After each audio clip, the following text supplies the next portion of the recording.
Clausius Clapeyron equation from Maxwell's equation. हम लोग Clausius Clapeyron equation को ऑब्टेन करेंगे with the help of Maxwell's equation. तो जो क्लॉसियस क्लैपेरॉन इक्वेशन है वो कुछ इस तरीके से change in pressure with respect to change in temperature is equal to latent heat divided by temperature, और यहाँ पर हमने कंसिडर किया स्ट्रेट कन्वर्जन से स्टेट कन्वर्जन के बाद का जो वॉल्यूम होता है वो होता है V2, और ये स्टेट कन्वर्जन के पहले का जो वॉल्यूम होता है वो होता है V1। V2 minus V1, state conversion के पहले का जो वॉल्यूम होता है वो कम होता है, तो इसलिए यहाँ पर हमने माइनस V1 कंसिडर किया, और स्टेट कन्वर्जन के बाद का जो वॉल्यूम होता है वो ज़्यादा होता है, तो यहाँ पर हमने कंसिडर किया V2। तो इसके बारे में हमने डिटेल में डिस्कस किया है क्लॉसियस क्लैपेरॉन इक्वेशन के कॉन्सेप्ट में। तो यहाँ पर ये जो क्लॉसियस क्लैपेरॉन इक्वेशन है इसको हम लोग ऑब्टेन करेंगे फ्रॉम मैक्सवेल्स इक्वेशन। तो यहाँ पर हमने मैक्सवेल का इक्वेशन कंसिडर किया है, partial differentiation of S with respect to V at constant T is equal to T partial differentiation of P with respect to T at constant V. अभी हम लोग क्या करेंगे, हम लोग टी को दोनों साइड पर मल्टीप्लाई कर देंगे। हम लोग टी को दोनों साइड में अगर मल्टीप्लाई कर दे तो हमें मिल जाएगा टी इंटू पार्शियल डिफरेंशिएशन। यहाँ पर अगर हम लोग देखें इनिशियली यहाँ पर टी अपियर नहीं करेगा।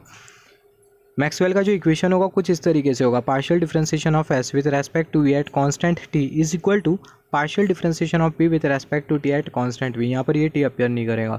कुछ इस तरीके से मैक्सवेल का इक्वेशन होगा।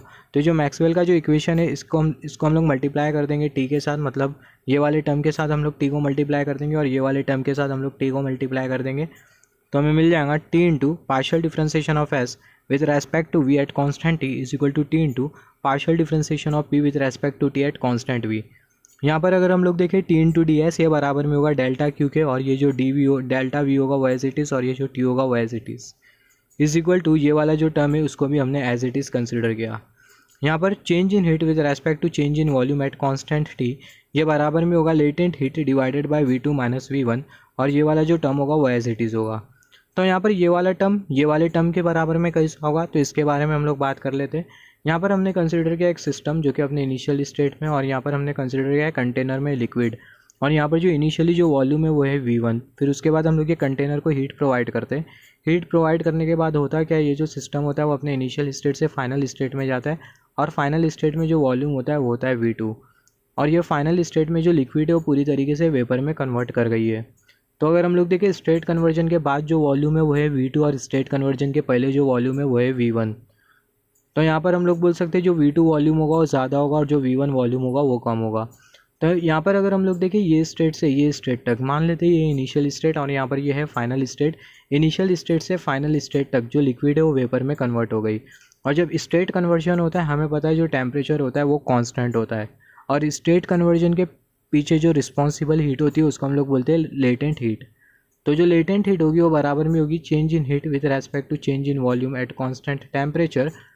हमने डिस्कस किया था टेम्परेचर कांस्टेंट रहेगा, टेम्परेचर स्टेट कन्वर्जन के टाइम टेम्परेचर कांस्टेंट होता है, और जो स्टेट कन्वर्जन के पीछे जो रिस्पॉन्सिबल कॉज होता है वो होता है लेटेंट हीट। और यहाँ पर हमने कंसिडर किया जो वॉल्यूम में जो डिफरेंस है वो फाइनल स्टेट में जो वॉल्यूम है वो और इनिशियल स्टेट में जो वॉल्यूम है वो V2 माइनस V1। इसको हम लोग फर्दर कुछ इस तरीके से लिख सकते हैं, change in heat with respect to change in volume at constant temperature ये बराबर में होगा latent heat divided by V2 minus V1। तो यहाँ पर ये वाला जो टर्म है वो बराबर में होगा latent heat divided by V2 minus V1, और ये वाला जो टर्म होगा वो एज इट इज़। यहाँ पर अगर हम लोग देखें इसको हम लोग अरेंज करके कुछ इस तरीके से लिख सकते हैं, rate of change in pressure with respect to change in temperature is equal to latent heat, यहाँ पर ये टेम्परेचर और यहाँ पर ये V2 माइनस V1, और इसी को ही हम लोग बोलते हैं क्लॉसियस क्लैपेरॉन इक्वेशन।